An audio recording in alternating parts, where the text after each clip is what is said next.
Welcome back to TmezTv. Today we are at Bloomington Speedway. It's sprint week, but I'm not racing, and I got asked to go do an interview. We're down 31 cars, so. Look who's here. Oh. That's what we got? Yeah, 31. It's not a bad view you got here. You think? And the AC is rolling. You got that right. You had it turned off last night. Oh, I bet. Yeah, you go in the AC. We were fogged. Yeah, it kept fogging up the windows. We had to turn it off.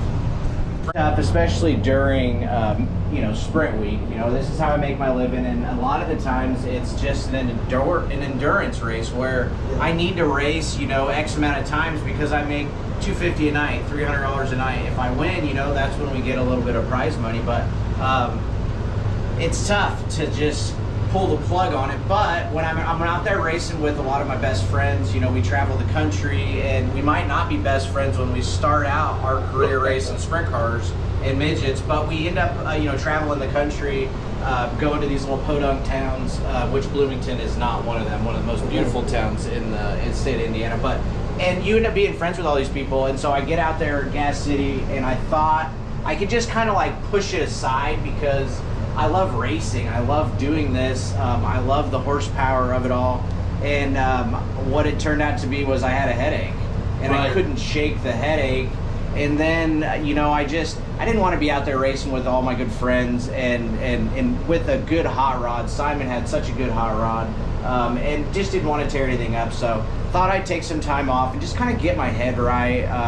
It's tough to be so energized when you race as much as we do anyways, and so really some time off has been nice.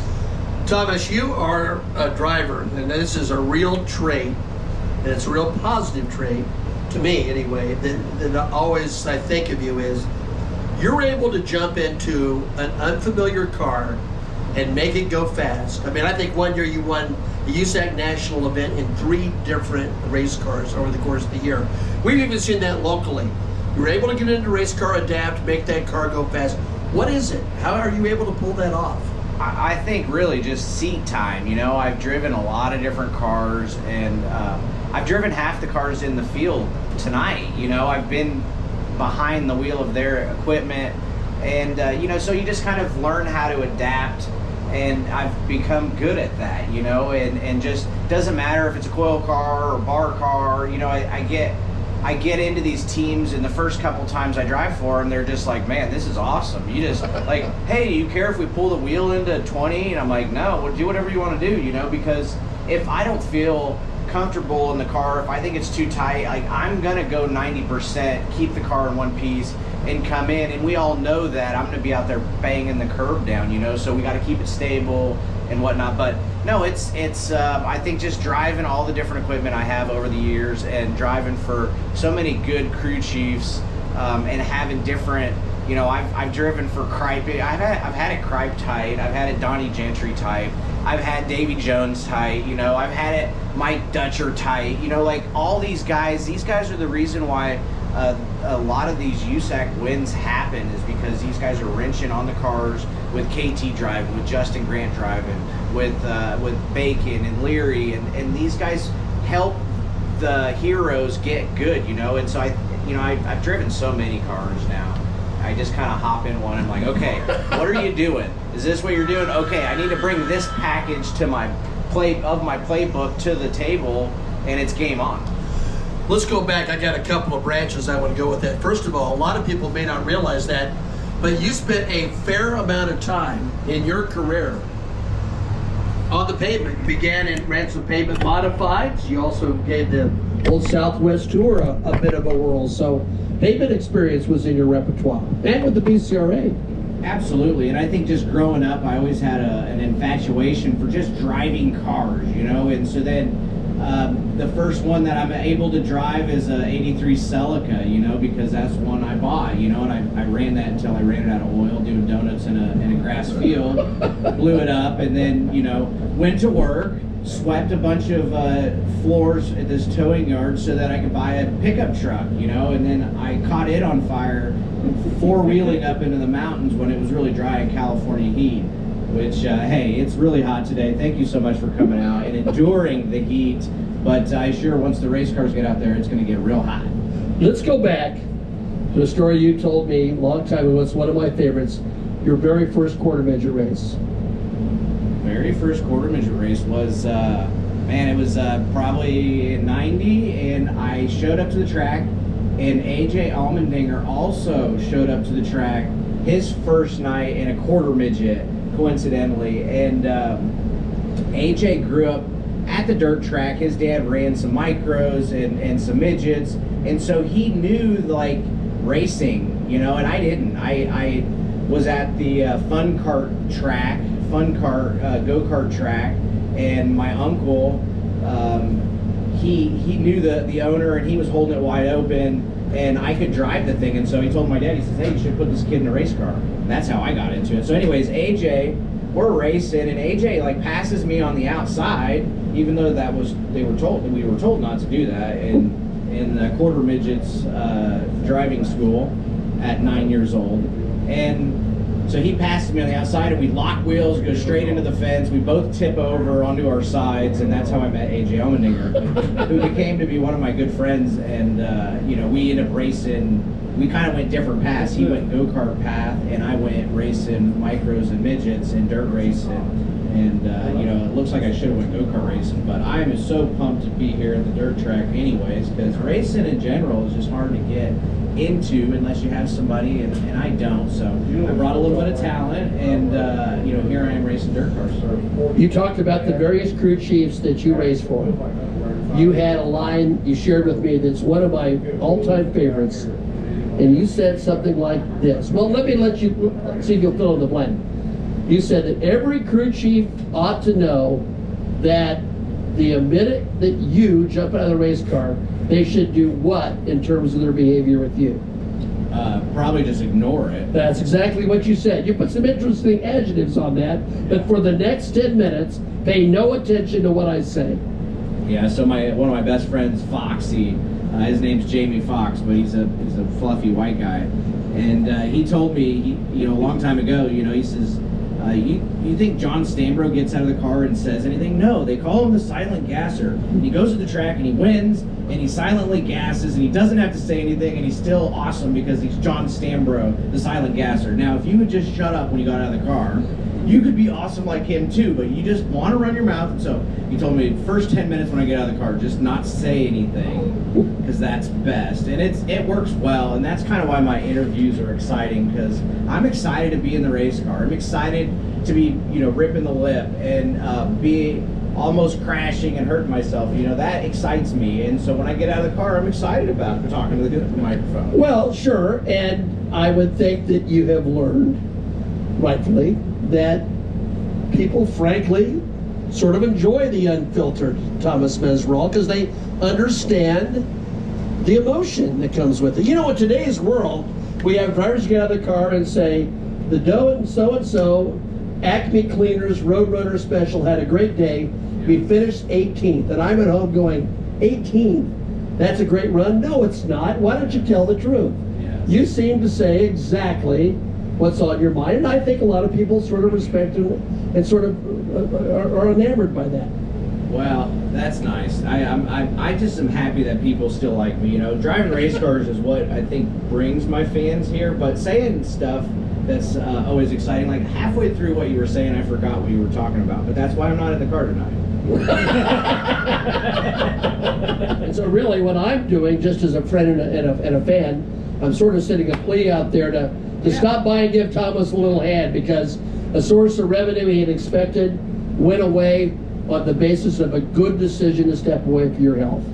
Well, it was tough to do that, but you know, selling shirts helps, and it really does help all us drivers. You know, even guys like Brandon Maddox and some of the guys that aren't our hero drivers, go get one of their shirts, because it does help get you down the road, throw you, you know, a case of beer, and you know, it definitely helps for me. That's part of my living. You know, the racing, a lot of the times I make more money because of my amazing fans, all you guys in the stands, than I do racing cars. Right. It's crazy, but I love to do it, and so I risk my life because I love to do this. And you know, with this headache I've acquired, I didn't love it so much in the car, and so it's been enjoyable taking a little bit of time off, taking a breather, and enjoying the show on this side. And as always, I just want to thank the fans for coming out and enjoying the show with us. Everybody on Flow, which they're not on Flow. We don't care about Flow right now. Well, I do want to end with one of my favorite Thomas Meseraull moments, and there are many. I'm in a diner in Kutztown, Pennsylvania with racing minister Tim Spillman, and I look behind, and Thomas is behind us, Madeline, and I thought, I think I'm going to pick up Thomas's tab because he's on the road and all that. And before I know it, I tell the waitress, and I said, hey, I'm going to pick up that guy's tab. She goes, no, he's already picked up the tab for you guys. But then you looked at me and said, let's be clear here, Pat. I need that guy a lot more than I need you, which I thoroughly enjoyed.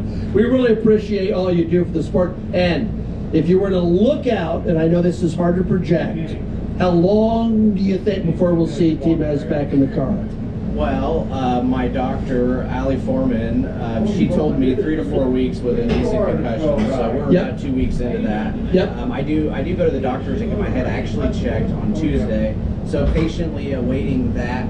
But if you guys didn't know, I put a lot of time and effort into doing a YouTube channel, and it's TmezTv. And if you're a race fan, you're gonna enjoy this because it's all in-car shots. I run a bumper shot, a forward shot. It's pretty good. I put a lot of time and effort into it, and that also helps, fund my life, honestly. And so go check out TmezTv on YouTube, and it's got a really good stuff. Eldora, Williams Grove, Bloomington, Putnamville, Kokomo, all the racetracks that we so much love to see. I have, races from there, onboard footage, so please check that out. We will, and Chet, I know, is a fan. Ladies and gentlemen, how about it? Thomas Meseraull in the booth with us. We're always glad to see T-Mez. Yeah. Good. Everybody in the pits was listening. That was awesome. Sweet. How's it going? Good. Good. How's it going, guys? Well, that was pretty cool. Got interviewed right before Flow turned on, so that would have been nice if I got interviewed on Flow, because that's always nice to pump the channel. Oh, I'm gonna go try to get a camera on a car for qualifying, and I'm gonna do a little bit different of a TmezTv show because I am not racing, but down here in the shirt trailer, if you didn't know, I have some shirts. Go check it out on shoptmez.com. People out here selling, hanging out.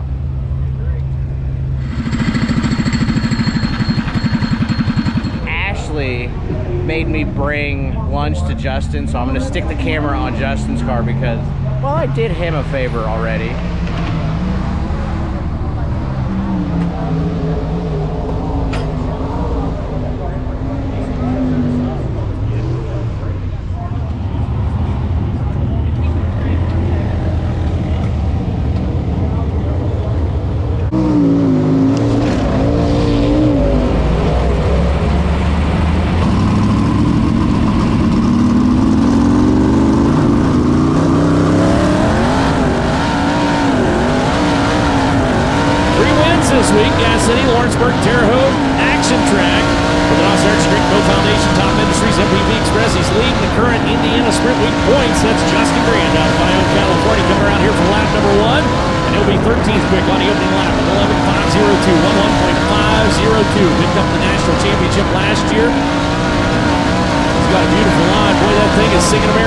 Second effort's going to go 11th quick with 11.459.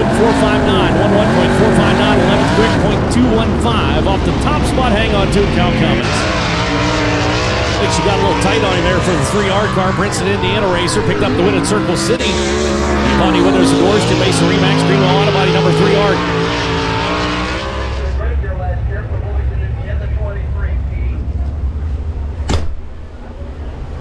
Oh, back to the merch trailer for me because I'm not racing tonight, so come back to help Madeline out and see what's going on.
Justin squeaked by and picked up a win right at the end there.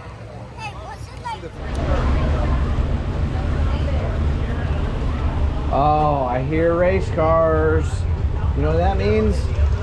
Time to shut that off and go watch the races. As always, thanks for watching TmezTv. At the racetrack, enjoying myself, and you too should come to the racetrack, enjoy yourself, get an ice cream, a shirt, a hat, get dirty. But the sprint car feature is lining up right now. I'm gonna get back to watching this. As always, thanks for watching TmezTv. 2 more weeks, I'll be back to racing, and the content will be flowing.